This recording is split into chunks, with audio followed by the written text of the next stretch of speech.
New podcast episode with the calisthenics legend Frank Medrano, and I'm super happy to announce the collaboration between him and GORNATION. I'll go to sleep thinking of what I'm gonna do. I feel like I could do so much. Nothing's gonna stop me. Now enjoy the interview. Welcome everyone to the Calisthenics Insider podcast by GORNATION. My name is Phil, and today's guest is an absolute calisthenics legend. I feel like he doesn't even need introduction, but I'm really looking forward. For me, it's a really nostalgic and personally interesting episode. I'm welcoming Frank Medrano. Welcome to the podcast. Thank you. I appreciate being here, and I appreciate being part of the group. It's an honor, truly. For me, it's also a big honor. Our story started more than 11 years ago. I just shared on my personal Instagram some nostalgic photos for me. We met for the first time physically at the FIBO 2014, where I was as a visitor. I was the calisthenics fanboy who recently started the sport, who unlocked his first muscle up, and who was like super hyped to unlock more and to meet his idols. And meeting you for me was an absolute highlight. I was still like I had just finished school back then, and for me, I started calisthenics because of your videos. I still remember the videos in the garage entry with the long bar, doing your bar dances, doing the muscle ups and stuff that I thought, wow, how is this even possible? So yeah, for me, really special episode. As I told you, even after 70 plus episodes recorded, this is a really great one. So yeah, thanks for being here and thanks for taking the time. Yeah, absolutely. It's truly, like I said, an honor. It's very exciting to be able to be part of a team like this and see all the good things that you do for the calisthenics community. So it's very exciting, and I'm very excited to just to be part of it. That's cool. So I checked again, like you became really popular in 2013, 2014, if I see it right, at least on Google Trends, you see an insane spike in the people in the searches of people. How do you see back then? Like maybe will you take us, I don't know, when you started 15 years back, 20, like I guess even 20 years back, how did you start? What was your first touch point with calisthenics? I believe it started back like in 2009 as far as like me getting into calisthenics, and I just got into it with me just randomly going on YouTube and trying to find ab workouts. I wanted to get it. At that time I didn't really have abs yet, so I was trying to look for how to get abs. And you know, when you search for videos and you find out videos, but sometimes you see other recommended ones, and that's how I ran into videos from Hannibal. Hannibal and Barbarians, Calisthenic Kings, Beast Mode. I saw those videos, and I was just my mouth just my jaw just dropped, and I saw them doing some really crazy strong body weight movements, typewriter pull-ups and like even muscle ups for that matter. Like I really wasn't familiar with them, but they made it look so clean. And not only that, but their physiques were very impressive. So because of that, I guess mainly because of that, because I saw their physiques very impressive and they were actually pushing it as a workout. That's when I was really introduced to make a change to the way I train, because I saw, well, this is how they work out. This isn't just them showing off or a circus or anything. These were people that actually went to the park and worked out, and this is how they trained. So something inside my head just clicked, and I just felt like I want to do this. This is what I want to do. It's just I want to be able to like do some of these things that they do, and just record it and just put it out there on YouTube also. And I wasn't expecting anything big. I just wanted to put it out there. That way they could see it.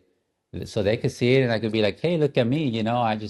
I did what you did. I did this move and I was inspired by you. And I wanted to just like do that, right? And then obviously, when you get into calisthenics, it's just a whole different world. You start getting stronger and you start, seeing what you could do and like, wow, like what else can I do? Like it gives you confidence more than anything, right? When you do calisthenics, you start to really control your body, and there's something about you having control of your body. It gives you a confidence that not just fitness, but it makes you start thinking about other things. It's like, wow, like I could do anything I want, really, right? I could do anything I want if I put my mind to it, you know, because when you put your mind into calisthenics, you're able to master your body. It just unlocks your mind to start up businesses, to to get promotions and put more work ethic and move up in your company or in the job that you're at. Put more effort in your school and even in your relationship. You know, you try to be a better person.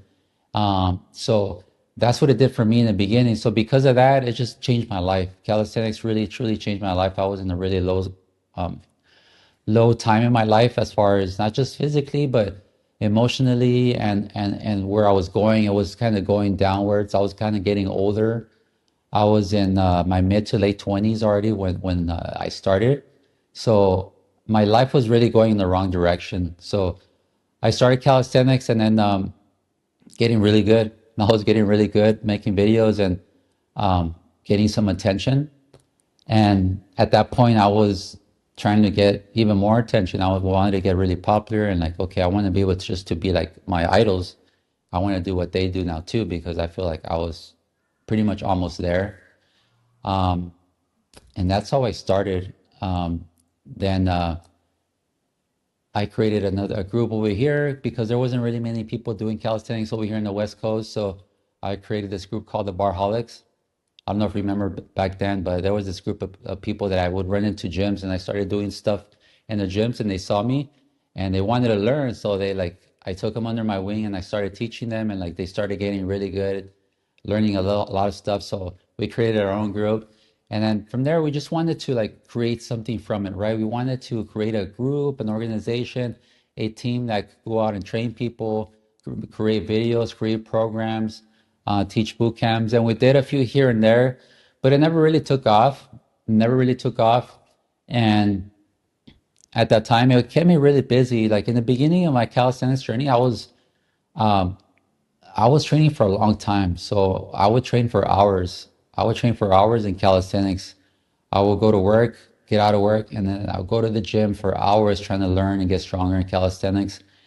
And I would even go to sleep. I would go to sleep thinking of what I'm going to do, thinking of what I could get better. It was just in my blood to want to get really good. I had a vision in my mind like, okay, I want to do this. I want to do this. I feel like I'm ready for this. I'm going to do this. And it was a lot of that for from like 2009, 2012 for a lot of dedication, right? But nothing was really happening as far as anything big. And over here, it's very busy over here in California, Los Angeles area. So I saw that I wasn't wasting my time, but I was just dedicating too much of my time where the point where it started affecting my livelihood to make money, right? So because I wasn't like getting anything back from it, uh, I started to process for the police department over here. This is something I always wanted to do and I never did it, but um, I decided like, okay, like I'm getting older, so I need to like get my career started with that. So at the same time, I met my wife now, which was my girlfriend Antoinette, and I had told her too. She got interested in me and talking to me is because of the calisthenics, right? She wanted to learn too. But when I met her, I was already kind of like on my way out. I was like, I told her like I kind of quit. I even made a video that I'm like not doing it anymore. And she was kind of like a little bit sad about it. So she kept pushing me about it. I still did calisthenics, but I stopped making videos. But we still did calisthenics. I taught her and we trained together. But I don't know, something in me in the back of my mind, I was thinking, you know what, I'm gonna record some of these videos that we're doing. We're training, we're doing calisthenics in different spots. She's a Marine military over here in the United States, and we would go to bases and I would train over there. And like even over there in their bases, everyone was just like, wow, look at this guy. What is he? How can he do that, right? So I was impressing all these people in her base and recording a bunch of these videos. And then one day she showed me this song by Rob Bailey and also Standard. It's called Hungry. And I heard it for the first time and I was like, wow, this song is just, it's just crazy. It's just a very good workout song. And in my mind, I just thought like the clips that we recorded, like for the past few months, it'll go really well with this song. And I told her that is like, you know what? Let's just put these videos together with this song and maybe record a few more just to connect it all. And like I guarantee you, like people are gonna like this and the video's gonna go viral. Like something about it. I've never seen anyone do a couple video mixing calisthenics and weight, bringing two worlds together. I never seen that before, and what we do is very special, and it's never been seen in the mainstream. Let's just try it out and see. And then we made the video, and like almost instantly, it just took off. It just took off, and like we got all this attention, kind of the attention that I was kind of seeking when I got really good. I was like, oh, okay, like I want to create something else with calisthenics because like it's such a special thing, but I didn't have an audience. I was growing, but I wasn't getting a mainstream audience where like it really spread. And that was my goal. And, with Antoinette, with my wife now, it's just creating that video. It opened that door. It opened that door into to the world, everywhere and mainstream to, put, everyone looking at calisthenics, specifically me and my wife. Um, so it was it was something special, to do to create, a YouTube video that's calisthenics and weights combined. It was very special to get that attention from everyone because no one really in the mainstream has seen it and to that level. So when I got everyone looking, that's when I just in my mind like a light bulb went off. It was like, you know what? I'm gonna I'm gonna hire a videographer and I'm gonna get my best moves at the time, and I'm gonna record them like very cinematically, and people are just gonna be blown away because they haven't seen the stuff that calisthenics is capable of. So I'm gonna give it in the best like cinematic movie style, and at that time there wasn't that either. So I knew for sure that it was gonna go viral even before I uploaded it because I had a specific song in mind too that was kind of catchy and cool at the time, the Superhuman. And I recorded those clips, I put it up, and then that Superhuman video, that's the one that just kind of blew everything away. And that, was all over the news and TV shows, and I couldn't go out without anyone, stopping me and anywhere. I mean, even to this day, there's days or weeks where like I'm out and nothing's fine, but there's days where like people just like stop me all the time randomly. So even it's that powerful. Even till this day, like people still see me and they still talk to me about it, and they tell me, "Oh, aren't you Frank? Aren't you the guy with the the typewriters and stuff?" And just randomly, people that are probably not even into fitness, like even till this day, like they still stop me. And just to go back to the viral videos, that gave me the opportunity to really do something with calisthenics. So that's when I was able to scale and create my programs. So I started off with my PDF programs, my ebooks, from beginners all the way to advanced. People who wanted to learn calisthenics. I was able to leave my job, which I was working at a regular store over here. It's called Costco Wholesale. I don't know if you have one over there, but that's where I used to work. And I was able to leave that and just dedicate myself fully in calisthenics. So, having a lot of fun over the years since 2009 up until now. I had my roadblocks, here and there, with social media, a lot of things change. But, thankfully, God willing, He's been able to like really keep me in the right path to stay, positive and strong to overcome anything that comes and just keep doing it no matter what. And, do it in a way that's, positive and helping people. And, it's over the years, it's been great to see people come and learn and become really good at it. I've seen, like I said, there's a lot of people that have come and gone in calisthenics over the years that you look back and you don't see some groups anymore, you don't see some people, but you also see a lot of new faces. And that's really nice to see, over the years. you know, a lot of new faces, the way the sport has grown, you know, especially over there in Europe, even over here in the United States, you know, it's a movement that definitely, you know, kept going. It might have stopped for some, but you know, it's grown for so many more. And it's really great to see that. That's why, you know, to see GORNATION be something so being a very important piece to that, you know, especially what you guys do, you know, with the competitions and FIBO, all the things that you guys have come and inspire others and other athletes. You know, it creates this like um, effect that, you know, reaches out in people in so many ways, not just physically, but it helps them, you know, spiritually, mentally. Um, I know I've reached out to so many people, and people have come and messaged me and thanked me for not just physically, but also helping them. Like I saved their marriage, I helped them with their business, and it was all just because, you know, I motivated them. I created a mindset in them, you know, to work really hard and to push themselves through calisthenics that was able to give them that mindset. And it's truly something special. You know, you guys as well, you know, you guys help so many people with that as well. So it's truly a blessing to be part of this movement in calisthenics. You know, over the years, it's been over like a decade and a half. And I seen you, Phil. I seen you, and even that photo that you shared a little while ago, and I, you know, it just gave me memories. And I see how you were, and you know, I remember you, and then seeing your videos now, I was like, man, like, you know, from someone like you that was started out as a fan to where you are now too. It's very impressive and inspiring to see. So it's been really great. Sure. Yeah. Thank you for sharing. I like so many interesting things you just said. For me, it's super interesting.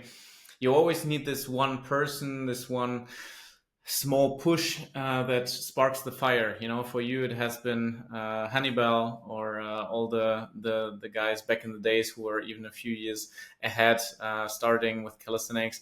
For me, it has been you, and yeah, like also someone like Adam Raw or Stipke, or like, yeah, the people who were pushing out content, because you never know who you inspire out there. You never know who you're touching. And even if you see, I guess when you started, you also didn't start out with thousands of views, and you had like small views, I guess, in the numbers in the beginning. And when you started, like thought about quitting, it's like often, I don't know if you know this.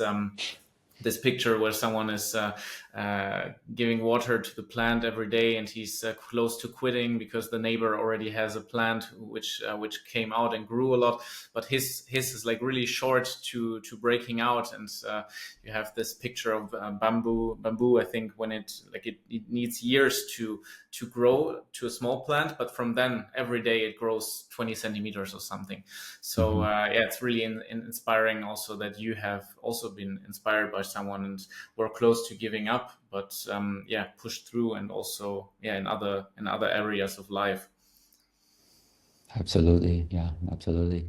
You never know who might be seeing you. And that's why over the years too, I think about that too, is like when I think of giving up, when things get hard, that's why I remember those things, like, you know, the fact that you never know who you're inspiring, and it could be anyone around you, even people that are close to you. You know, people are watching, even though people might not say anything, but there's a lot of people watching. And even if it's just one person that's near you in your life, you know, that one person, you know, it's you know, you're inspiring so many people, and you're also helping yourself. So, you know what they say is like, without no struggle, there's no growth. So, you know, it's just something. It's that's part of why, you know, calisthenics athletes are so strong. It's just, you know, we just struggle so much. It's so hard, and but no matter what, you have this passion that's been lit up, that's burning, that won't let you stop. That's true. How was it for you when all the work paid off, and you saw like the first two videos that you talked about had a breakthrough? Yeah. Well, you know what? It's just when I saw that, when I saw a little bit of success and I saw things coming my way, something inside me just made me think like, I can't stop now. I gotta keep pushing my foot on the gas, right? It's just because I felt like, okay, I'm not gonna just give this up and just get comfortable. I gotta work harder. I gotta work harder. I gotta push harder because, you know, God gave me an opportunity. I feel like God gave me an opportunity, and that He's, I put in work and I'm being rewarded. So I can't just like get comfortable and just be bragging about what I do now and just look at me, I'm do this. I know, like I wanted to do more. So when I saw those videos starting to, when it did well, it's just like I was like, okay, I gotta keep going. I gotta train more. I gotta put out more content. I gotta learn something new. Um, I gotta just do more. So I just, the moment I saw some success, I didn't get comfortable. I just felt like, okay, what can I do next? That was my mentality. That's really important, because this is what I think a lot of times happens when you see people winning in lottery, or like for the first time their business goes well or whatever, they get a promotion and they or directly spend everything, or they get lazy and comfortable and they say, oh, now it's time to rest. And it's interesting, because I also have this attitude: when something goes well, this is the sign from above that you need to push more. You need to now squeeze the opportunity. You need to go on the gas pedal even more, as you said it. So it's this is the moment to build something sustainable, as you did with the programs, with the whole brand Frank Medrano, right? Yeah. Yeah, and that's what it's all about. Life is all about taking risk and learning from the things that didn't work. And the only way to do that is to keep pushing, you know. Win or lose, you're gonna take risks to keep growing, or you're gonna learn. So that's that's so true in the beginning, and that's so true even after you succeed. Yeah, Hmm. true. And you achieved something that a lot of athletes out there and content creators are dreaming of, that you can I get like do it full time, like, but it's not, now I can do it full time, and now it's time to rest. I record a few videos 2 hours per week, and that's it. But it's I think this is the moment where you realize, oh, doing this, it means even more work, but it's something that I decide to work for, but it's even more work than you would usually do. Oh yeah, yeah. That's one of the things where it's a difference maker. It's because it's really hard. You can't lie how hard it is. It's really really really hard. But it's something where like when you're really passionate about something, you're gonna do whatever it takes. And when you see some success, it's like it's just gonna, there's gonna be things that happen. It's gonna get harder sometimes, and you just got to be able to deal with it. You just have to be able to deal with it. When just like when you have a business, is like things just get hard and things just don't happen. Sometimes all the things that could go wrong, and you just have to take it. You have to take it, not give up, keep pushing, and and just keep fighting. True. Yeah, and for me, the like our business, we only have people who do sports. Yeah, like all our employees have a strong connection to sport. Of course, not everyone is doing calisthenics on a high level. We also have a professional basketball player, a power lifter, someone who goes but like bouldering, but like all these things. But everyone has these mindset value, like these values that athletes have, and Mm. it's really like no pain no gain. You sometimes you have to go through hard times to grow, like all these things. I think they are more common for athletes than for usual people, and if you transfer it well to your normal life, to your to other areas of life, to your job, to your business, it really fuels you and helps you to push, and to not become comfortable, become lazy, like eat junk food, whatever. Like all the temptations are out there, but like I think it's really important to do this, and it's also a big part of our life, daily life here at GORNATION. Yeah, no, that's great. That's a good business model for sure. Like having people that have the mentality is ideal. Yeah, because the mentality is almost everything. Yeah, like Hmm. you can have a great physique when you're born, you can have a bad physique. What you do with it all depends on your mentality. It always depends. You get certain things, but it's always what do you do with these, and this always depends on the mentality. Yeah, exactly. So true. Nice. Yeah, like interesting intro and where it went. Let's go back to the beginning of the sport. As you Mm-hmm. said, like we talked about Hannibal, also someone who was yeah very present back in the days, doing his flutter kicks, L-sit, human flags on trees. Yeah, like really OG. Yeah, old school calisthenics stuff. How do you see whole calisthenics scene, if there was one, but the whole sport, the movement back in the days? How did you see it versus today? Back then, I really, from what I remember, it wasn't really as big as it is now. Obviously, from back then, I saw it as a smaller scale back in the East Coast and New York. You know, when they had their competitions over there in New York, and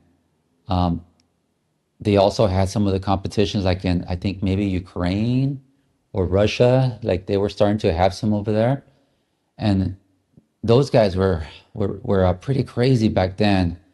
But you know, also you know the guys from New York, and it felt more like grassroots back then. It felt like it was always the same people. You know, it's always the same people every few those couple years. So it'd be like, okay, next year this guy's gonna win. You know, but compared to it the way it is now, it's just like you see so many people. It's just some people that are like behind the scenes training really hard, and all of a sudden they pop up and there's just so many different options of people. Someone, you know, is really good this year, and then someone next year you're gonna have 10 more people that are be just as good, and it's gonna be a good battle, good competition. There's just so many different types of people, you know, even across the world, you know, people from different countries, you know, even girls like back then in the sport, there really wasn't any that I can remember. That I mean, honestly, like I can't remember any girl competition. If there was probably like just like two or three girls or five at the most. And now there's just so many girls doing it too. In calisthenics, where like you know you could create competitions for themselves as well. And not just that, but like back then, like a girl doing a muscle up, if she wasn't in gymnastics, it's just like it's unheard of.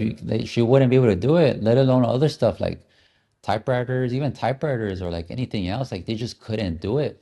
And now you see some girls that do it better than a lot of guys, you know? So it's like really inspiring when I see also the women doing it. It's like, wow, like you know, it's come a long way where like, you know, it breaks barriers. So that really speaks to like really mastering your body, whether you're a man or a woman. If you master your body, you can really master your body in calisthenics, and it goes to both genders. So I've seen it grown over the years compared to it was back then. It was just a small grassroots the way it is now. You see people in so many different countries, not just a little bit, but a bunch of people in each country, and to have them all gathered like in a big meet, like what you guys have, um, it's really impressive, and it's really to see the variety of different people and skill, you know, the skill level, because sometimes you would see people that are really good at certain skills and not so good on others, but now you see more rounded people that you see people that are good in a lot of skills as opposed to I was back then. There were some people that are really good at one thing, but not the others. But now you see more people that are more rounded and doing everything. So that's a big difference that I see from the way it is now to it was back then. Yeah. Yeah, like I don't know if you saw the female battles at the Calisthenics Cup at FIBO this year, but we had Hmm. the big request last year for female competition as well. Hmm. And this year we did it, and the level was just insane. Like you cannot Hmm. imagine, like doing the five muscle ups, five bar dips, like five pull ups, like the sets that are really high level, elite level, and you saw Yeah. them flying through the muscle ups. Insane, yeah. Like girls from every different physique, from really light to really like muscular, and yeah, like super inspiring and always impressive for me to see. As you said, like every year there are new faces popping up, and yeah, just growing the sport. Yeah. Yeah. It's really great to see. how is it in the US if you go to a random person now, to 10 random people, and you would ask them, do you know calisthenics? How many of them would know calisthenics? How common, how well do regular people know it? Not even in the gym, but on the streets. Yeah, well, I mean, if it's on the street, depending on the location, I guess, because like the type of people, but if I would say like average people, I would say at least half people would know what it is, at least half people, because because of social media growth, social media growth compared to the way it is now, people see a lot of things, and for the most part, at least half people have come across it and have seen it, and at least know what it is. As That's opposed to good. back then it wasn't like that. I mean, I would ask people, and like most of them won't even know anything, won't even know what that word is. You Hmm. might find one or two, but now I feel like, at least half people will know, what that is, calisthenics. I mean, obviously, you go to the gym, everyone knows what calisthenics is. Yeah. Yeah.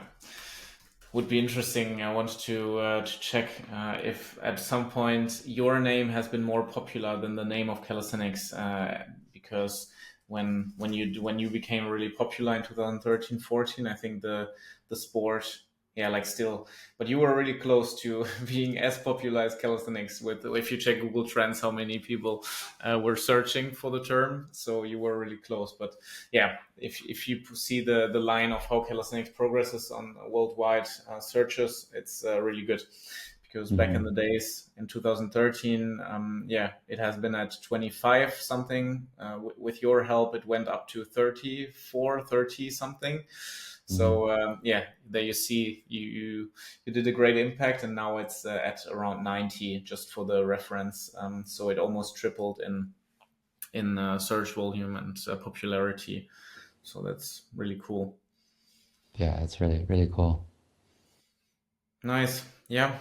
What do you think were the biggest turning points of calisthenics becoming big? Because of course your videos did a great job. Like I think they had tens of millions of views, or even how many? Like was the most popular one?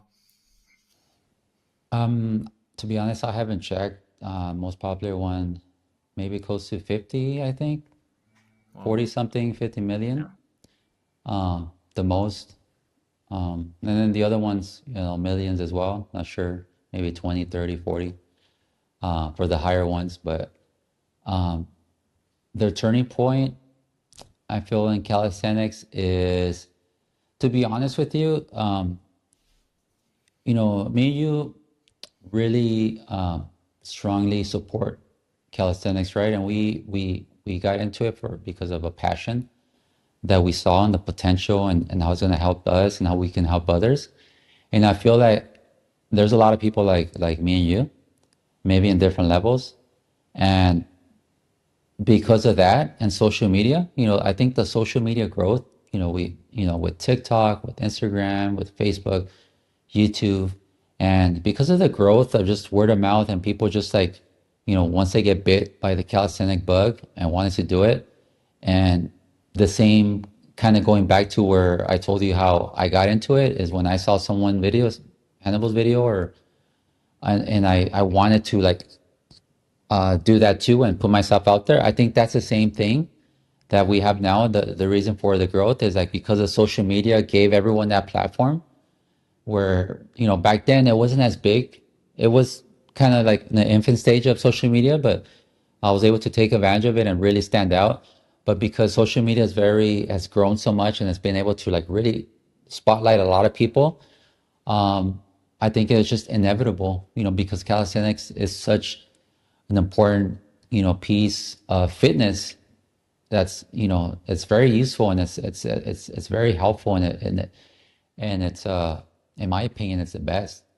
So when it's out there and people see it, it's just gonna grow. And I think social media gives it that fuel to grow, and it's made it grow to the point where it is now. People see it, when people start seeing social media, like, oh, I want to do that, I want to do that, I want to do that. And then this is where we are now. And then it's been our job, like my job and your job, to be able to like, use it to like spread it and to spread the message, whether it's through, GORNATION and your products and the events that you put out, or whether it's me putting out my message. You know, we're constantly like creating this lifestyle to introduce to new people. There's new people that come into the calisthenics world every single day, every month. And I think over the years, that's why it's become the way it is, through social media, through people like you and me. Yeah. So I would add, like, I definitely see this. I see there are these people who are accelerators for the sport. People can be in different areas, can be people who organize events. Most calisthenics events are not close to being profitable. It's like people who have a lot of passion behind, who do this in their free time to give something back to the sport. And this is, I think, a huge accelerator, at least here in Europe. You have meetups, you have trainings, you have small competitions, and a lot of things are happening. And all these things are only possible because someone takes responsibility. Because doing an event, everyone who did it once knows how much work there is behind. Then of course, you like the reach and the, let's say, viral videos, and people react to calisthenics, whatever, these videos that get millions of views. I think it's important, yes, for people to know about the sport, but I think it's extremely important in these days to have people who give out quality content, like your workout programs, like tutorials, like coaching, because as you say, people say, "Oh yes, I want to try," but they don't know how to start with calisthenics. They don't know where to start and what are the basic exercises. How do I program like my week, etc. And it's extremely important, in my opinion, to get this motivation from the people and give them a tool to become disciplined and have a structure, and not just go to the park motivated for a week, then you have elbow pain or I don't know, if don't see any gains, and you go home and get back and like say, oh, it's not worth it. I stick to the gym. I have my personal trainer there from the gym. It's fine. So I think, in my opinion, the quality is even more important these days than the quantity, because so many people put out viral content, but it doesn't, like, often it doesn't give a good spotlight on the sport, because it looks like people are cocky, like, or react to my one arm handstand, whatever. And on the other hand, there is not enough like knowledge and tutorials, guidance for the people, which I think is the most important these days. Yeah, and also credibility. Also the credibility, because with calisthenics, you could take different directions, but what gives us credibility and the people that are actually doing it are people who are actually, like you said, is putting out value, value content, and they have their proof, which is their body. Because at the end of the day, calisthenics is a workout. It's not just moves. It's not just a competition or a show about something, trying to do something.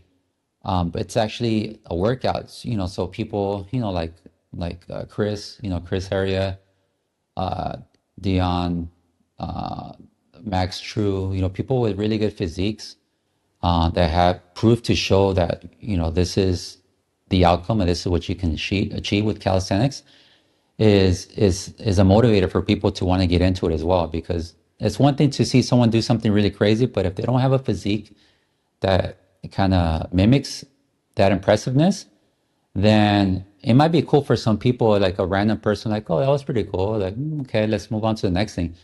But if you have a physique or you have something to show for it, and it's actually, they see you post workouts also, and it's like you're giving some type of value, a tutorial, a tip here and there, that's when people like really notice and take you seriously. And that's what, I mean, I've seen over the years, that people that are successful and the people that really do motivate and inspire, people like Chris and Dion, Max True, people that have the physiques that show the tips, show that they work out.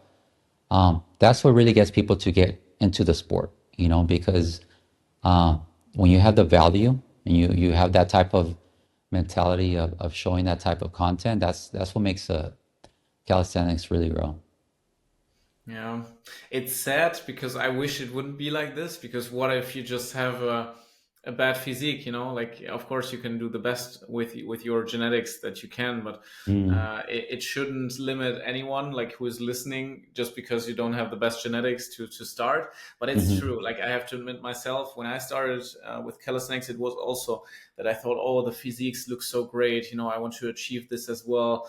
And it's weird because usually it's the whole fitness gym thing. I think it's a discussion you can discuss about it where you can achieve the easiest, like the great physique. But yeah, calisthenics lives from the physiques. If you like it or not, it's this athletic, functional physique, not too bulky, shredded. Yeah, but looks natural. You know, looks just athletic and yeah. It's Yeah, and true. that's and that's the for the most part. I mean, you know, for that's kind of like the audience, the kind of people that we attract is, you know, we attract normal people that are not too big, you know, not too much muscular, but like you and myself, right? I could wear a baggy shirt, something that's covered me really well, and some people would tell me like, "Oh, like what happened? Like you stopped working out? You know, where did all your muscles go?" And it's like, no, it's there. It doesn't hurt my feelings if people say that because like I know what I have underneath my shirt. But that I think that's what connects a lot of people that do calisthenics is that we're not interested in being like the biggest, super biggest person. We just want to be able to like function really well with our bodies and really, you know, chisel and build our physiques in a way where it's just uh, functional to what we do, which is calisthenics. And, you know, even someone that's like doesn't weigh as much, but if you really train calisthenics and you eat right, you eat the right foods, you stay away from sugar and alcohol, you get enough protein and sleep and water and all that. You don't have to be super big, but you could really, you know, really get really shredded and build some muscle where like you could be very light and you could look bigger because your muscles are really developed. So that's what I mean by physique. You don't have to be super big, but if you just really tighten up your package where you know, you're shredded and or you look good, normal people are going to see that because they're going to see that as like, oh, I could look like that. I want to look like that. I don't want to be like this big guy over here. Nothing wrong with that, but you know, for the most part, most people in calisthenics, they like being within a certain weight range, and it's different from some people. Some people are okay with 140. Some people are naturally like closer to 200, 180. You know, so it really depends on the person, and everyone knows what that is. So, for the most part, it's just creating the best you. You know, the best you, and that's what it comes down to with calisthenics. You create your best version, and it's funny because when I started working out, um, I really was thinking about my physique. I really wanted to be big, build muscle. The guys in the magazine, right? This was before calisthenics. Like, oh, what do I need to do to build more muscle to look like this guy, to look like that guy? And then when I started doing calisthenics, I forgot all about that. I even forgot about wanting to get big or getting a six pack or get muscle. I was just focused on calisthenics. And the next thing you know, within a few months, like I got the physique. You know, I was shredded, my six pack and everything. And it was just because I was training calisthenics. So if you just forget about that and you just train, you know, really hard in calisthenics and you know, you try to eat right and take care of your body just starts shaping itself. You know, you train for strength, you know, and the size and the muscle will follow. True. What Mhm. was your physique like before? Have you been more a skinny person or have you been overweight at one point? So when I started working out, like in my late 20s, was because I was becoming like, I was thin, but I was kind of like skinny fat. So I wasn't overweight, but I really didn't have any muscle. You know, I had a little belly, um, no muscle tone at all. So I wasn't overweight. I mean, you could see me in regular clothes and I didn't look out of shape. But, you know, under my clothes, I was just totally out of shape. You know, little belly, some flabby, no muscles. You know, I look normal to normal people, and to me, I wasn't. That wasn't. I couldn't. I just couldn't do it. I was in my mid to late 20s, and in my mind, I was thinking too. I was like, "Is this all I'm gonna be?" It's like, what happened to the times when I wanted to be a like an athlete, because when you grow up, you want to be like an athlete, you want to be something special, right? And as I was getting like in my late 20s, I thought about that. And I was like, wow, like, I guess I'm not. I guess I'm like, the time's gonna pass, is gonna pass me by, and like my window is closing, and like, I guess I didn't do it. And in my mind, I was like, no, I can't let that happen. I have to.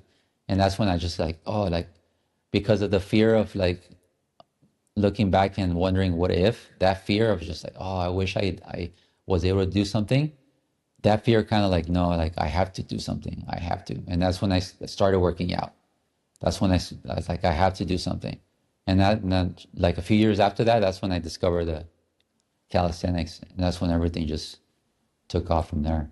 Yeah. In my mind, when I started doing calisthenics, I don't know, when I started doing pull-ups for some reason, like I felt that I was going to be really good at it. Not just good. I felt like I was going to be like so good that people are going to notice me because I felt some type of strength in it.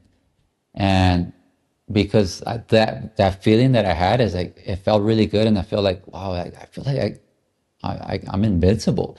I feel like I could do so much and nothing's gonna stop me. It only I'm gonna stop myself.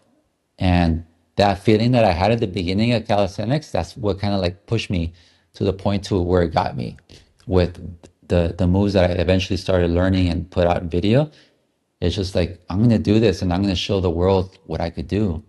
And that was my mentality, going into it. And it was hard, but you have to have that mentality. You have to have that. You want to be the best, and you want to be the best version of you, because the best version of everyone is is is good enough. Because most people don't put that effort. Most people will not tap into that. But those people, those few people that do tap into it, become that 1 to 5% that are at the top because they're willing to put it all out there that some people won't. So you didn't have like a huge sport background back in the days, doing, I don't know, playing any sport professionally before? Yeah, no, I mean, the only experience I had in sports was in high school. I was in track and field, so I ran, I did sprinting, and I did the pole vault. The pole vault is like something I look back and like, I think initially that's probably where it started, with that pole. But when I graduated from high school, years went by and I just stopped working out. But it was just during my high school days when I was really active in running and track and field. And then like a good like almost 10 years went by that I didn't do anything after that. The moment when you did the pull-ups and you felt, oh, that's my thing. Have you ever analyzed in the years maybe how your body compositions are maybe good for pull or maybe even push? Have you analyzed it with your how your lat attaches to your body or your forearm lengths? If they benefit you, do you think you have a good genetics? It's funny because I was thinking about that. I was thinking like, well, definitely my pull is my strongest. My pull is stronger than my push. And I was thinking about that too because like I surprise myself sometimes when I want to do something, and I just randomly just like need to film something and I don't really warm up. I haven't been training this move at all, and all of a sudden I just go and I do it. It could be months, it could be a long time, and I just do it, and then I just not just do it, but it's just real easy. And I think about that too, is like I wonder if it's just my my body's anatomy as far as like how my hand size, my arm width, and my back, how my back's connected to my core. Like I feel like maybe just my body in general was kind of built for it. I mean, I don't know, but the thought did come across, maybe just something about like the way I'm structured, but I'm not really good with all that, so I'm not too sure. But I feel like it might have, I'm sure it has something to do with it. Yeah. Yeah, because I think this is really interesting. We once did a study with a YouTuber called Frank's Movement who analyzed the different body compositions for really strong pull athletes and really strong push athletes, mostly in statics. So we had people who did 20 plus seconds full planche or 35 seconds plus front lever, and he analyzed their body compositions. Unfortunately, the study is not finished yet, so I don't know the results yet. But yeah, I hope one day that we finally know how it goes. But yeah, I think it's interesting to analyze this. I mean, as I said, it shouldn't be something that holds you back. So you shouldn't Mm, wait to decide for your training goals or whatever just because you think your genetics are not made for it. You should always do the best, as you said, with what you can.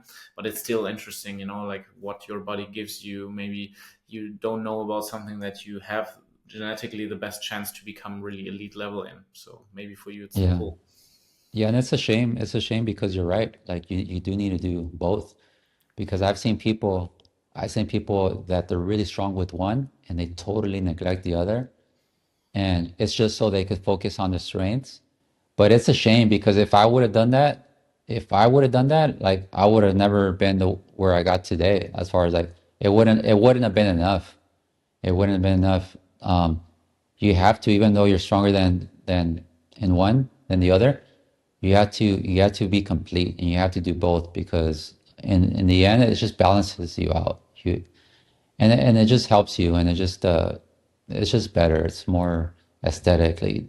It's it's definitely not attractive when you see someone and you meet someone that's a fellow calisthenics trainer and you see them do just pull or they see this just push and like you're working out with them and it's like, oh, let's do some let's do some typewriters or some levers and they can't do that. And it's like, oh man, like and they're super like advanced and athletic with their push-ups, but when they get on the bar and it's like they don't have any strength there, it's like it's a little bit of a it's disappointing to see that. But I mean, I can't tell that person. That person needs to want to do it, you know? Sure, but But also health wise, like I think you yeah. say that a shoulder has to Oh be yeah. trained in every direction. Like Mm-hmm. you have to be strong and pulling movements for a healthy shoulder, pushing above, pushing in front, pushing below. Like it's important to be balanced overall. Yeah. Yeah, for sure. It'll definitely prevent injuries if you're more balanced out. Sure. Yeah, I'm super interested in how does your workout look like today? How do you train these days? These days, well, my schedule is I usually I have a full back dedicated day on Mondays. Tuesdays, I have a chest dedicated day. Wednesday, I do a leg dedicated day. Uh, the leg days, for the most part, I do include weight training. So I use some kettlebells, some dumbbells. I add resistance there. I use some machines from here at home.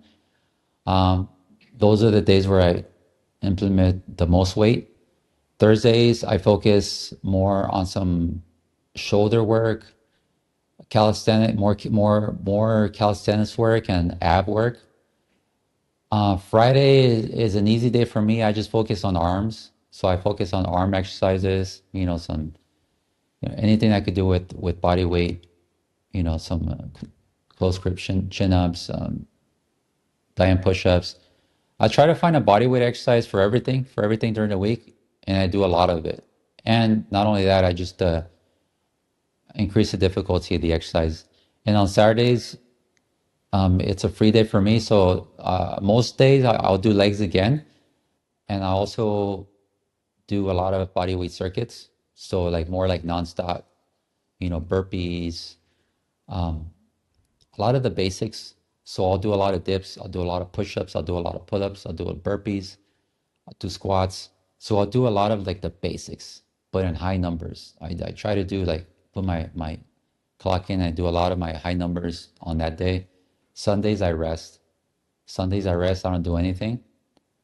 Um, and going back to those days, I just, for example, back, there's a lot of pull-ups involved, a couple hundred and rows.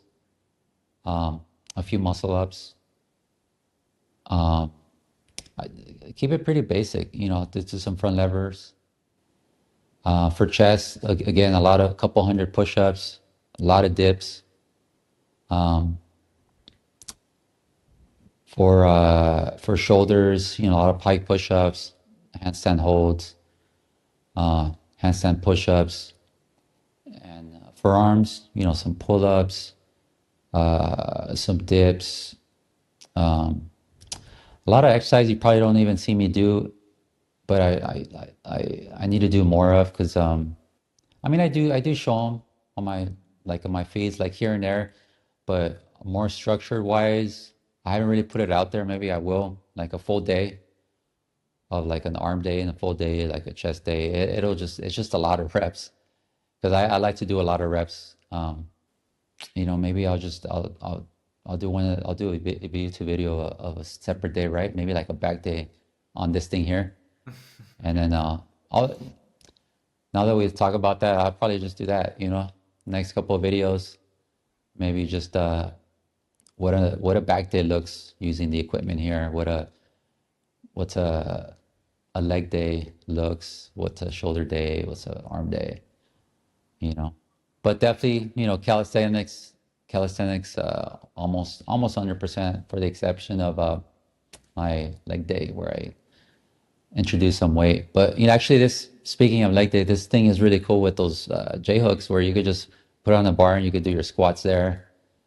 You know, a lot of stuff there. You could do some calf raises back there on that bar in the bottom where you could where you could put your. It's a that bar down there and the pull-up bar is actually really good. Like I like it for so many things. You could do push-ups, you could do dips, backwards dips.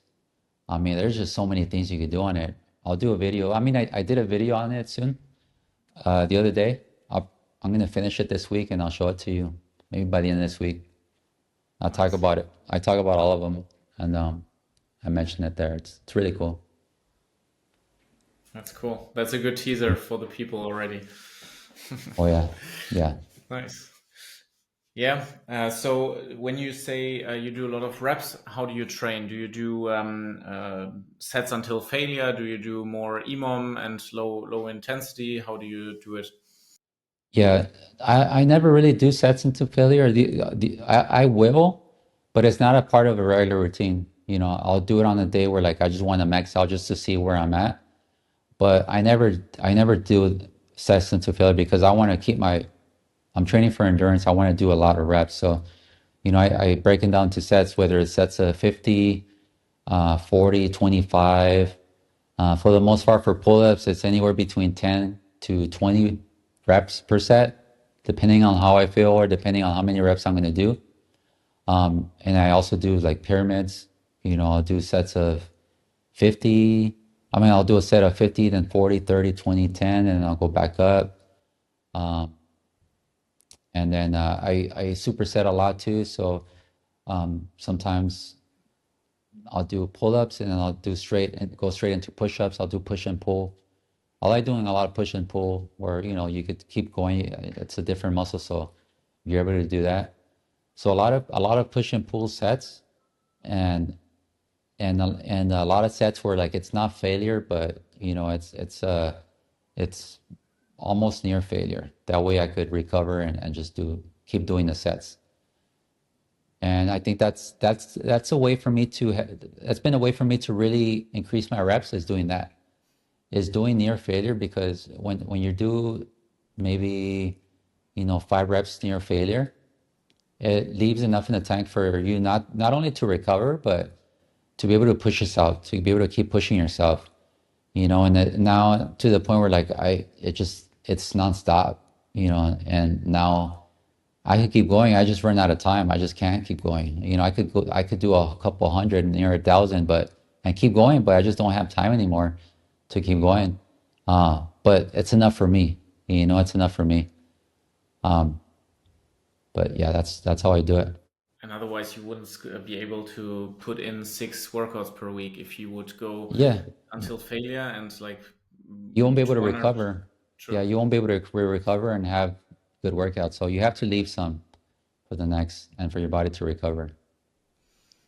because this is one of the biggest misconceptions I think in calisthenics and endurance, maybe even that you go until failure to give it your all to maximize like progress.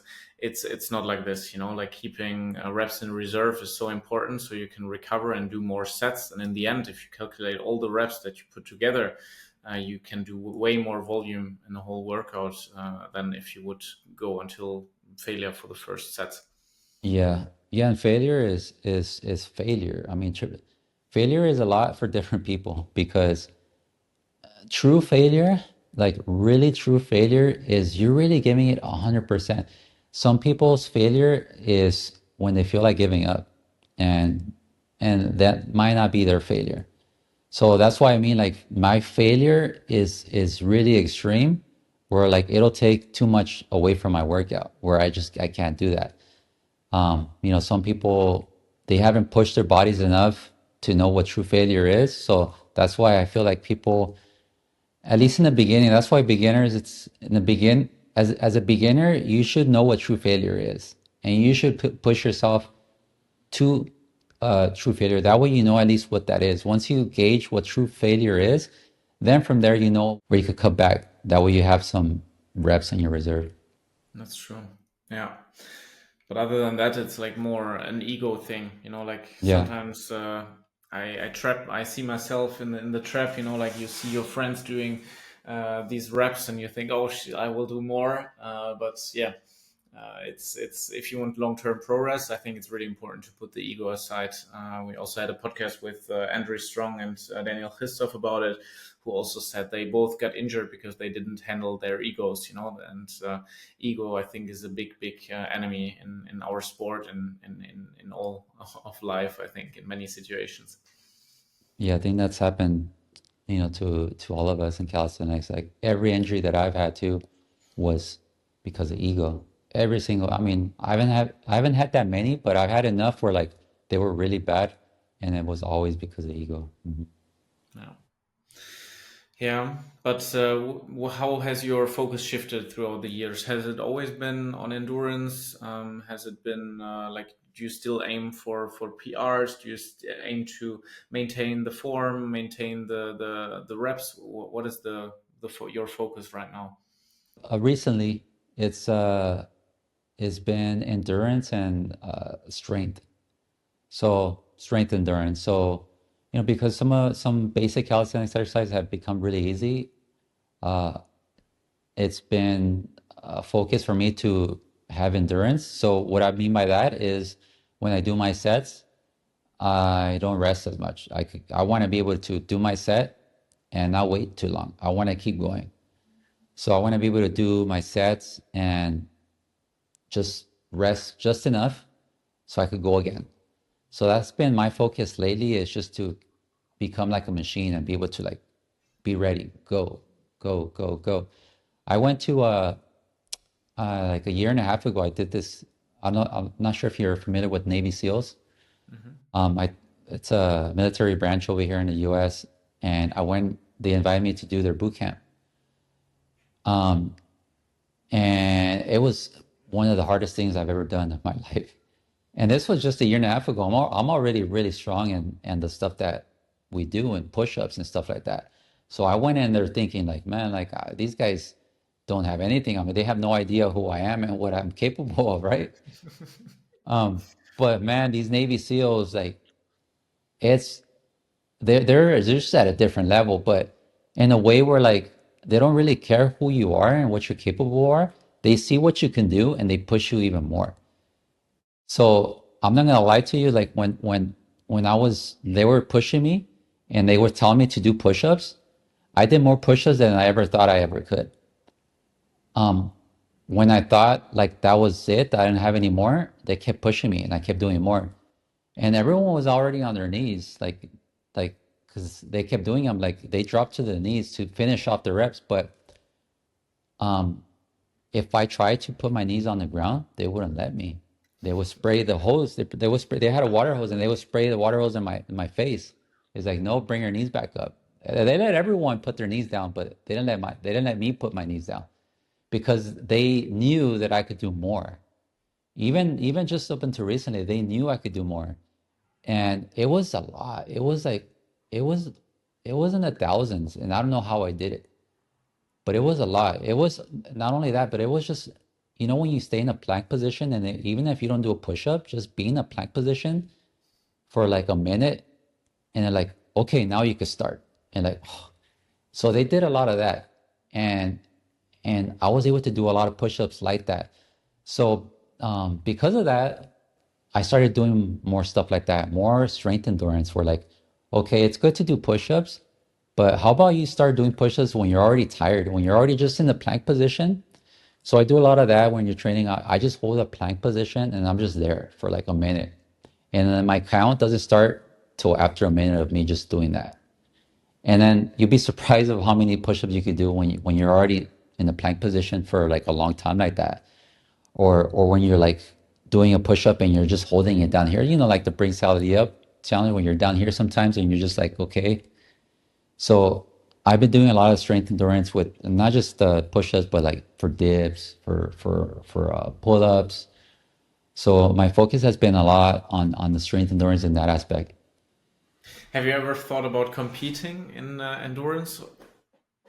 Yeah, I mean that'd be pretty fun. I just haven't come across anything like that here. I mean, sometimes I'll come across certain things that are kind of local, but um I think freestyle. I think there's actually I think there's actually one around here. I think it's fairly new that came last year. I think it's called a UFL. I think they do stuff like that. You just gotta look into it. But yeah, that'd be cool. Nice. Yeah. So, because for me it's interesting to understand your priorities because yeah, like being someone who does this professionally, and professionally means for me that you live from it and you have to take like really smart decisions because it's your life, like your daily life depends on it. You cannot just, yeah, you have to concentrate on something. You can either be the best content creator, you can be the best competitive athletes, but I think it's really hard to be both at the same time, and focus, as in everything in life, is everything. So your focus, I guess, has to be more also on the content creation and on the business, on the creator side. No. Yeah. And yeah, and just going back to that type of training that I'm focusing on, definitely recommend. I feel for me, this is the most functional type of training because, I mean, the military uses it for a reason, right? Is to be able to withstand so much endurance because you never know in real life scenarios. This is something that you could use, that you sometimes life situations going to require you to engage your body in certain situations like this. And I feel like it's very useful and it could save your life one day, you being in positions like this where you need to really endure, your muscles really need to like hold and endure and stuff like that. And over the years, I've made it a strength for it. Even before this, it's just something that the strength endurance is is one of, I guess, it's not a secret, but if I could say for people who are wanting to get a calisthenics that want to get really strong, that's something that for sure, I recommend you do because you think about having strength endurance. For example, just hold the pull up at the top, right? Just holding it up there. If you get really good at holding, whether at a dead hang, different positions, if you get really comfortable, imagine you're gonna be able just to like move around, make things really easy. You can make your movements really easy. So a good way to really master and make yourself look and master a move is just do the basics and master the basics where you could just hold it for long periods of time, and if you include that part of your training, that translates into the video. That's why people see me on a pull-up bar sometimes and like, wow, like he looks so comfortable up there. It's because like I have that strength endurance to stay up there. I'm used to being up there for a long time, for a few minutes sometimes. And me being up there for a few seconds, it's like nothing. I'm like a monkey up there, right? Yeah. I'm just so if you get really comfortable with just holding these positions, whether it's at the top of the position, where it's at the bottom of the push-up, where whatever it is on the dip or anything, you know, I think that's a key aspect in calisthenics training that people should focus more on. That's true. Like mastering something, Yeah, there's the quote from Bruce Lee, the one you don't get good in fighting. Let's say if you master 1,000 kicks and practice them once, but mastering one kick, but practice it 1,000 times. And when we do shootings with athletes, it's always for me the most impressive thing when we shoot with a professional athlete who holds every one-arm handstand, every balance skill, every static skill, and it's for them it's so effortless. And usually these are the athletes who are doing like really, they are doing extreme advanced progressions. But when we do a regular full planche, something that is insane already for a normal athlete, they hold it so effortlessly. So yeah, like really master the basics, build like really fundamental strength. So your performance just becomes regular, as you can hang up there in your typewriter for probably minutes. So yeah. How long is the usual training for you? How long is one session? about an hour and a half. Okay, so you're An hour, quite efficient with that. yeah, an hour and a half. Yeah, it used to be longer, like hours and hours, like I mentioned earlier, but I mean, just with life and the way things are, just really don't have that much time for it. Now it's just that, I mean, the beauty of it now is I could just have everything at home. I have this stuff here now, so I just do everything here at home and save some time. That's cool. How do these 1.5 hours look like? Do you have 20 minutes of warm up? How do you structure how does it Yeah, look? well, that's not counting warm-ups and all that. So that's 1.5 hour of training. So like me walking or running on a treadmill or like doing stretching, things like that. That's not, I don't really count that. So if you count that, it's probably like closer to 2 hours. Yeah. Okay, so go to the treadmill, you run, then you warm up your joints a little bit, and then you start into your workout. Yeah, I'll do like the treadmill or the rower or some type of cardio machine, do some mobility exercises, uh, and then I'll jump into the workout. Yeah. Okay, now you team stretching before the workout or after the workout? I don't really do any stretching before the workout. I just do more mobility exercise before and then some stretching afterwards. Yeah.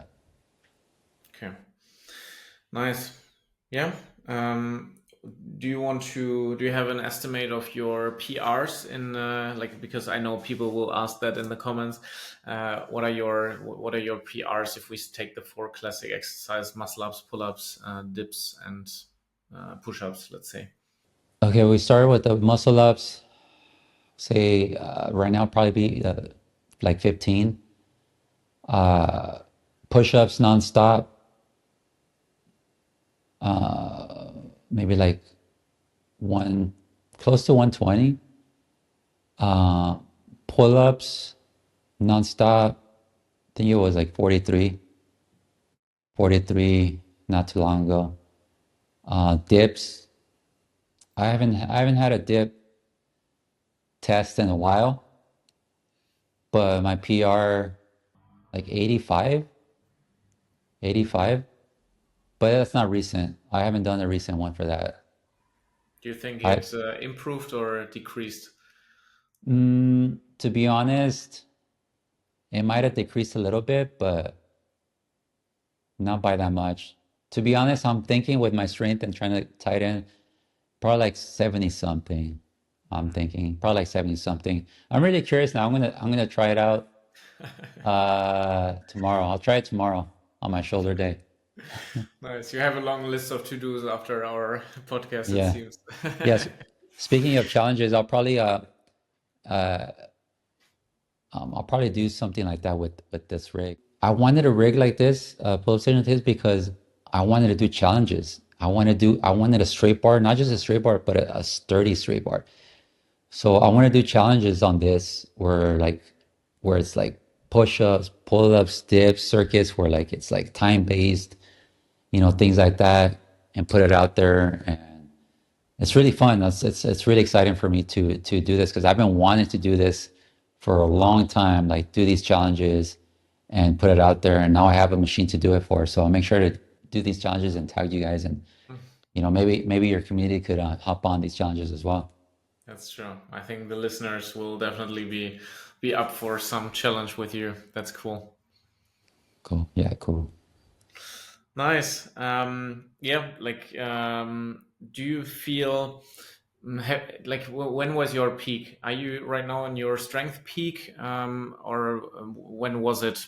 Because I can imagine it's like, as you said, like life happens, but also you're not one of the athletes that I'm talking to that are like 20, 22. You're like already so long in the game. So what do you think about the strength increase, decrease with age? Um, I think my peak as far as reps is now. My peak as far as reps, um, I think over time, with something as simple as reps, if you want to keep the basics like the push-ups, pull-ups, dips, and all that, um, you could just keep getting stronger. And I'm still even up till this day, like I still learn that you could keep getting stronger. So my peak for that for reps is now. As far as skill, it's a little different as strength because as with any skill, it needs practice. And if you don't practice a certain skill, you could be really good at it, but if you don't put enough practice to a specific skill, um, you don't lose it entirely, but it's not sharp. And it's not to say that you lost it. It's just it's not sharp. You need to train it again. So over the years, I've just maybe not paid attention to the certain skill and made paid attention to more this skill. So with the skill, it's kind of off and on with certain things. Like right now, I would say my front lever, it's practice where like my peak for front lever is probably now because that's another one that's not too hard, right? My peak for muscle up is now also because it's nothing too hard. Uh, my peak, even my peak for one arm pull-ups, all the things that you see me like really strong with before, they've just either stayed the same or gotten stronger. But the things that require a little bit more skill, that needs more of my attention, my peak, like for example, like the tiger band push-ups, and needs more skill and training. My peak um, of that was probably like 2015, 2016. It's not entirely gone, but it's one of those where like it just requires constant attention to look at it. So I mean, if I train for it again for a few months, I'll have it again. It's just it's not sharp. It's not sharp where I could just make it look real easy. Um, so for the most part, for the exception, I would say for the exception of the tire band push-ups, I think my peak would probably be now as far as like strength wise. Yeah. Oh, Yeah. okay. So, like when we have the colleagues, we're some are turning 30, 30 plus now, and they are saying, "Oh, like 30." We do jokes, these memes when you turn 30. Yeah, like you need help. Suddenly, you get back pain, whatever. You don't believe in that. You say it's still possible to progress easy, like Oh not easy, yeah. but you can still progress when you're older. Oh yeah. Yeah, that's for sure. Because when I got in calisthenics, I was close to 30, right? I was close to 30, and that wasn't very my beginning stage. And as I started getting older, I started thinking, man, when I turn 40, like that's gonna be it for me. In my mind, I was like, is it because I feel like I think, am I gonna be too old? But look at me now. I'm Yeah. 40, I'm 46 now. Wow. I'm 46 now, and I look back and I was thinking before I turned 40 is like, wow, like what am I gonna do when I'm 40? you know? And now I look back and I'm like, wow, like age is really, I'm not gonna lie to you, it did get harder. It did get harder, but it doesn't stop you. You just gotta find ways. You gotta just change things up. Recovery, you just need to pay attention to certain things. You gotta listen to your body, but you can get stronger. It's just you have to change things. That's all it is you just have to adapt. You have to adapt as you get older. You have to take care of yourself because you have to let go of things that are hurting you. Like back then, I was maybe eating things I shouldn't be eating.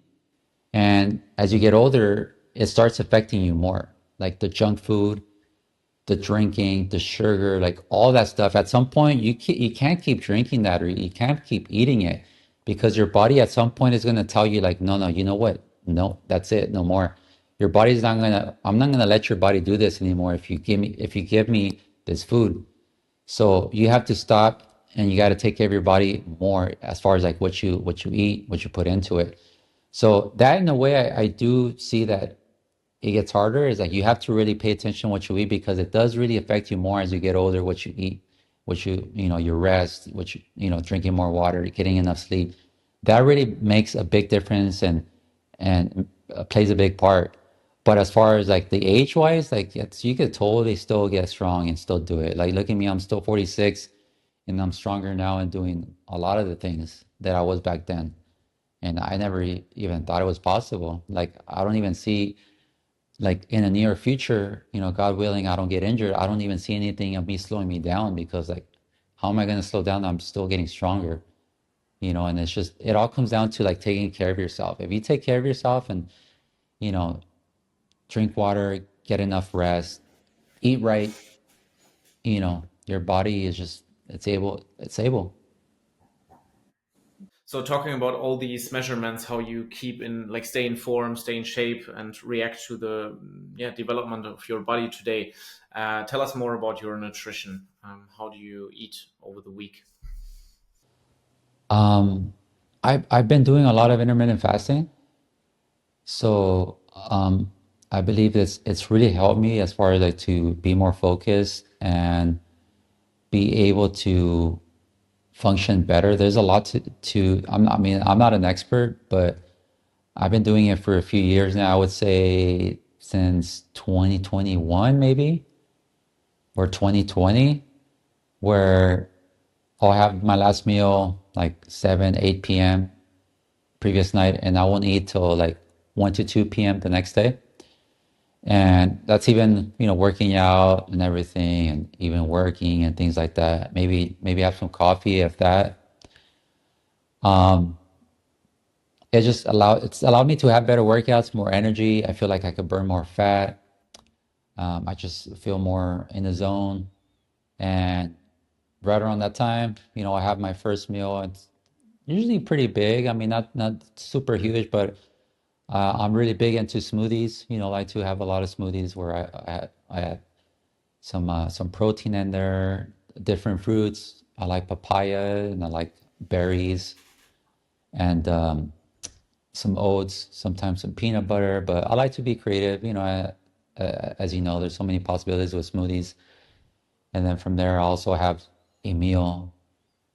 I have a decent meal, and I'll have with I got to make sure I have enough protein. So, you know, because I only have that meal there, and I'll have another one like later.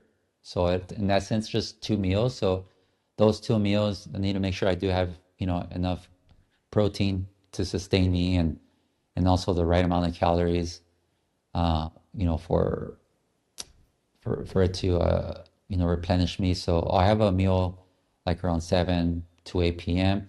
I might have a snack here and there in between that, maybe some fruit, maybe some granola bars.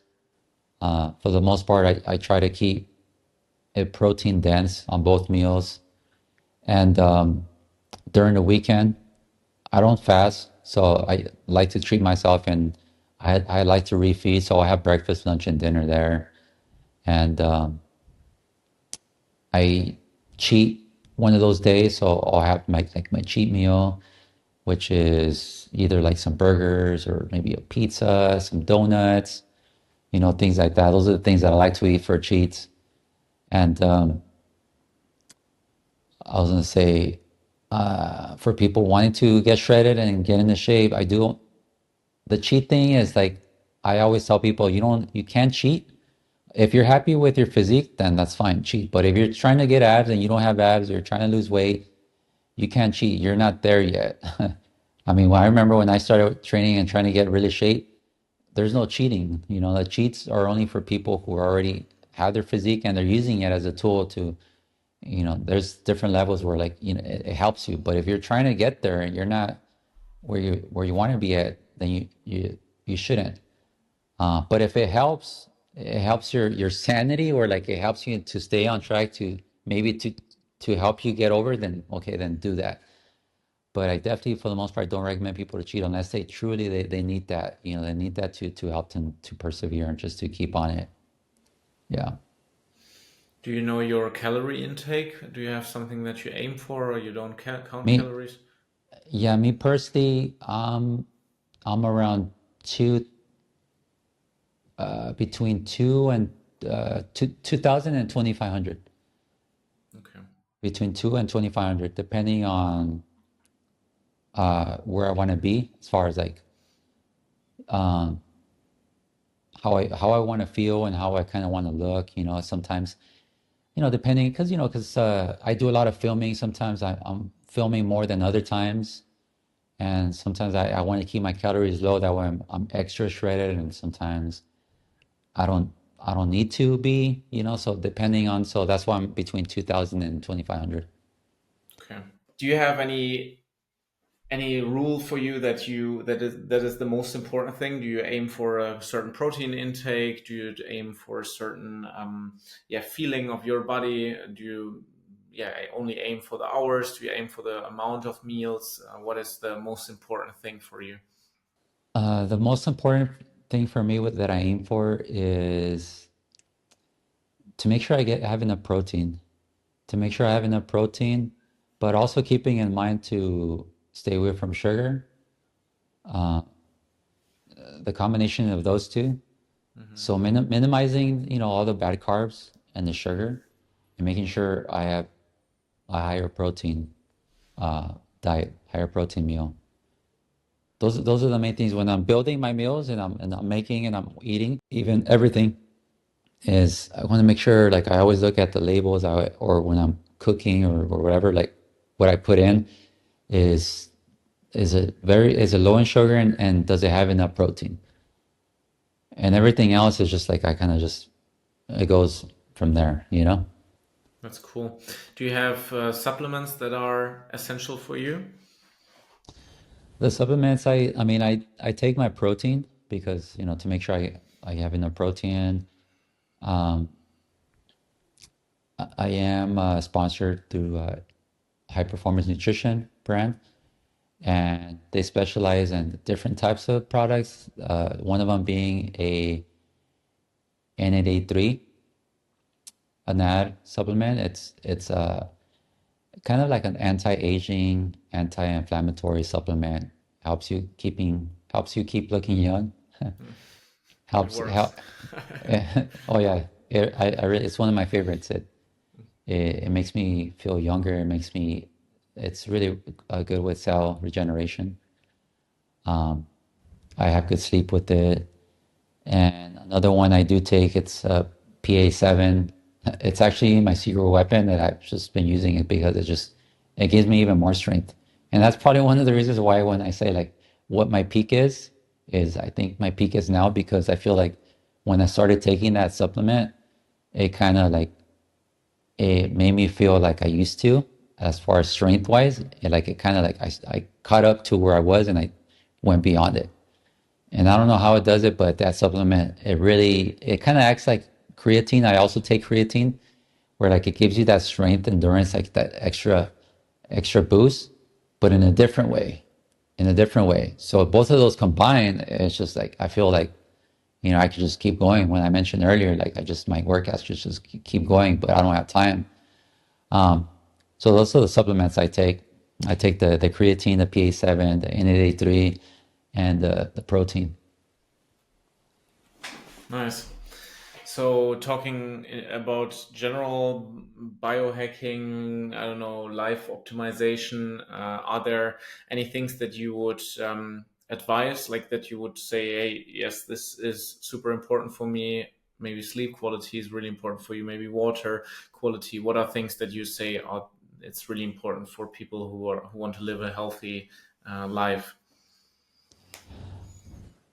I think for the most part, I think structure is the most important thing, and I think doing some research really helps. and making sure that you're doing the right things. And for me, the most important things in my life, like daily routines, is making sure I get enough sleep. So getting enough sleep for me is 7 hours is enough for me. But I'd say 7 to 8 hours, and making sure you drink enough water and a good source of water. I really believe in alkaline water. I'm a strong believer in that, and I've been drinking alkaline water for like 5 years now. And I feel like that's also helped me, making sure the water that you drink makes a big difference in how you feel and how your body regenerates as well. Uh, Making sure that you have a good schedule as far as the eating schedule. I feel like that's helped me a lot as far as like creating a schedule where like you eat at a certain time, and fasting. I feel like fasting has been a big game changer for me because it's allowed me to really, uh, I like to start my day early. So if you could start your day early and get to work right away, that window from the moment you wake up till your first meal could be a big window. And imagine that window being a big window where like you're fasted and you're able to really hyper focus and really able to do creative work and be able to work out and do all that in a fasted state. I feel that's been able to um, really enhance my thinking and my output to be able to wake up real early in a fasted state and do a lot of creative work, and be able to work out. And by the time I have my first meal, the majority and the bulk of the things that I needed to do and the very important things that I needed to do gets done during that window. So that's one of the things that um, I look forward to is like my whole day. The moment I wake up from like 5 or 5:30 all the way to like 1 or 2 is very critical. So um, I make sure that all of the important things I need to do, I do during that window, and it's in the fastest state. What's in the fastest state, I'm able to think clearer, and I'm able to hyper focus. I'm able to have my really good workout. I'm able to really get back to all the things I needed to do and think, or at least put things in place. So when I have my meal, I get back to work. Everything is just on cruise control. I just do everything I need to do. But that window from like 5 to 1 or 2 p.m. is very important, and it all starts with making sure you get a good 7 hour quality sleep. You're properly hydrated, and you're fasted. And when you break your fast, you break it with high quality protein and little to no sugar. It keeps me in a constant fat burning phase for me too, because I'm out, who doesn't want to be shredded, right? Who doesn't want to be in tip top shape to be able to like burn the most fat? Um, those are the one of the things that I just kind of like live by. It's just that window right there, that window. That's the routine that I live by. Wow. So we, as like to all the listeners, we have to be even more grateful because Frank is sharing exactly that window with us. Because it's really early for you, and we're exactly in this window. So yeah, that's really cool, and yeah, it Mhm. makes sense to adjust your habits, your preferences to your lifestyle, because for you, productivity in the morning is the most important. Maybe for a competitive athlete, the workout would be the most important thing. So he would put it in the morning before all the work, and that really depends on the whole structure and the focus of the person, the goals. Yeah, the beginning of the day sets your day, so you can't be lazy. You can't be lazy. You gotta like wake up every morning with a thought of like, this is a sense of urgency that, God gave us a gift gave us a breath of life. And, you know, every day that goes by, we can't look back. Like the way I see it, every time I go to bed, I think about that. I think, oh, did I do everything I could do today? Did I absolutely do everything I could do today to do everything I wanted to do plus plan for anything, or did I miss anything? And that's my thought when I wake up also, is like, okay, I need to make sure I need to do everything I need to do today, because like things need to get done. There's no can't. It has to happen. Just like you said earlier, when we had a little technical difficulty, like you can't accept that. I can't accept failure. I can't accept this glitch. I have to figure it out, whatever it takes. Yeah. It's true. Yeah, it all comes down to you have to deal best with what you get served. Sometimes you cannot influence what life throws at you, but you can always influence your reaction to it. So I think this is the most important in sports, in life, and everything. Yes, for sure. Nice. Mhm. It has been a great conversation. Yeah, I'm truly happy that we made it, and you made time in your special window for us for this talk. So yeah, in the end, I always have some quick fire questions. Yeah, what's your favorite calisthenics move? Muscle ups, Muscle ups, nice one. What's your favorite cheat meal? You already said it a little bit. pizza. Pizza. Do you have a what kind of pizza? Is it I don't know, Hawaii? What else is good? To be honest, it just doesn't really matter. I like any, as long as it's a pizza, could have, yeah, mushrooms, olives, anything. Cool. Yeah. Do you have an athlete that inspires you right now? You know what? An athlete that really inspires me, and I kind of been inspired by him for a while, even back then, and I've been able to meet him a few times, is Stipke. I've always, not just what he does and physically, but because I've met him and I know how he is, his personality, his work ethic, and the way he thinks, he inspires me. That's cool. Yeah. Nice. What's one piece of advice for young athletes that you would share? One piece of advice for young athletes is that no matter how hard it is, just have a goal set in mind, and always work hard and never give up, because life is going to just throw a bunch of things at you, and sometimes it's going to make it difficult for you to, like, just to persevere and do things that life's just going to make it harder. You just need to, like, keep working hard and not give up, because it's going to be hard, but there's definitely a reward if you keep working. Nice. And the last question, how tall and heavy are you right now? 5'9". Currently I'm about probably 155. Nice. We will put it in the European measurements as well, as I'm Oh, super bad in oh, translating it, but we'll put it on the screen no matter. It doesn't matter. okay. Yeah.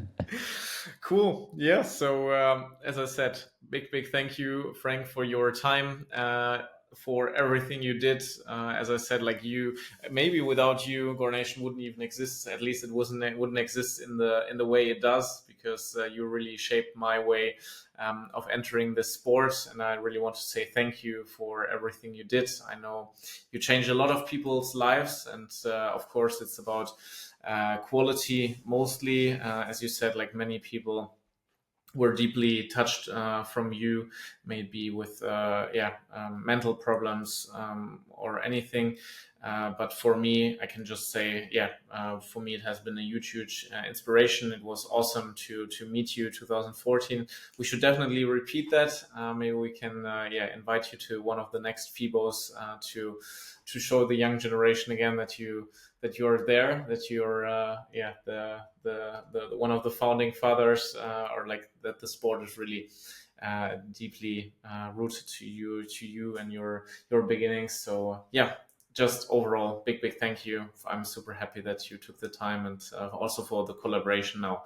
It's really on my bucket list. Yes, I can I can now tick this off. It's a huge pleasure.